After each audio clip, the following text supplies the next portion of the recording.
incredibly well prepared and beautiful, and I am going to wing it, and my brother's in the front row. I first want to just thank every single one of you for coming. You could have done anything with your Monday night, and you chose to come and witness an incredibly powerful, a very upsetting, and a very important film. And I hope for those of you who have not seen this, what you see tonight is on YouTube. And it's there because after talking to my friend Cheryl Sandberg, who couldn't be here, who's an incredibly brave and powerful person who you will see in the film, they put it on YouTube because it's completely accessible to everyone, and there's no excuse for someone to not take that time to see it. When I met the survivors of Nova, it was at a healing camp with my brother Sam, who's here in Israel. We arrived in the morning at 7 a.m. and we were at a kibbutz by 8. And we saw things that no one should ever see. We saw devastation. Unfortunately, the blood was still on the walls. The smell, we'll never forget.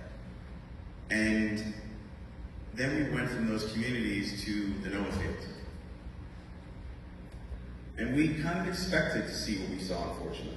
We knew this kind of evil was in the world because of our family background and the stories of the Holocaust, and my grandmother being in Auschwitz, my grandfather being in Dachau, and my unfortunate experience with someone who had the same ideology as Hamas, who committed a terrorist attack at one of our shows in Manchester. But when we arrived on the 4th day, we went to the Nova Healing Camp, and we saw kids 20 to 24 years old. Many who had lost friends, who had witnessed the things you're going to see, who gave interviews, and they were laughing and crying and singing music and doing therapy together, writing songs. And I sat with one young lady who had lost all of her friends. She was the only survivor out of her group of friends. And she said to me, she goes, you know, you're here, you understand, but if I was out there in the world and I didn't know, maybe I would hate me too. And it was the first time on the trip where I became incredibly angry.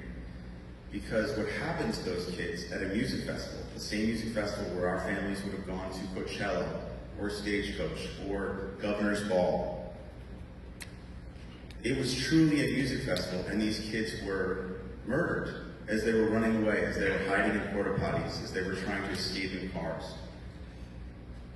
And the world just abandoned them. The world was quiet, the world was silent. The industry I'd given my life for 23 years wasn't saying anything. And I was confused because when we had a terrorist attack in Manchester, 22 people were killed and many more maimed and injured. And within 2 weeks, the entire world rallied behind us. And we threw One Love Manchester just 2 weeks later, which was the biggest concert in the world, broadcast on every major network, every social media site, and every artist from the entire community showed up. 6-hour concert with the biggest names in music. And here I was standing in front of these kids where 380, and now the total is over 400 were killed. 40 were taken hostage. It's the biggest music massacre in history, and no one was saying anything. So we went on a quest to start helping, and we brought the Nova Music exhibit to New York City.